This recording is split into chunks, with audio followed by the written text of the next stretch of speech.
ఇవాల్టి ముఖ్యాంశాలు. కాశ్మీర్ లో పాకిస్తాన్ ఆర్మీ కాల్పులు. ఎల్ఓసి వెంబడి వరుసగా 9వ రోజు పాకిస్తాన్ సైన్యం కాల్పులు. జమ్మూ కాశ్మీర్ లోని కుప్వారా, ఉరి, అఖ్నూర్ ప్రాంతాల్లో కాల్పులకు తెగబడ్డ పాక్ దాడిని తిప్పికొట్టిన భారత సైన్యం. పాకిస్తాన్ నుంచి అన్ని దిగుమతులపై భారత్ నిషేధం. పహల్గామ్ ఉగ్రదాడి తరువాత పాకిస్తాన్ పై భారత్ వరుస చర్యలు. ఇక నుంచి పాక్ నుంచి భారత్ ఎలాంటి వస్తువులు దిగుమతి చేసుకోబోదని కేంద్రం స్పష్టం. మేడ్ ఇన్ పాక్ వస్తువులకు భారత్ లో చోటు లేదని వెల్లడి. ఢిల్లీలోని ఏపీ భవన్ కు బాంబు బెదిరింపు.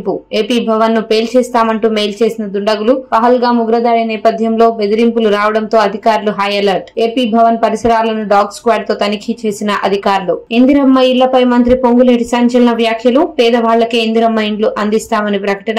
600 చదరపు గజాల పైన ఇందిరమ్మ ఇళ్లు కట్టుకునే వాళ్లు పేదవాళ్లు కాదని వ్యాఖ్య. గోవాలో తీవ్ర విషాదం. 7 మృతి. సిర్గావ్లోని లైరాయ్ దేవి ఆలయంలో రద్దీ ఒక్కసారిగా ఎక్కువ అదుపు తప్పిన పరిస్థితి. తొక్కిసలాట జరిగి 7 మృతి, పలువురికి గాయాలు.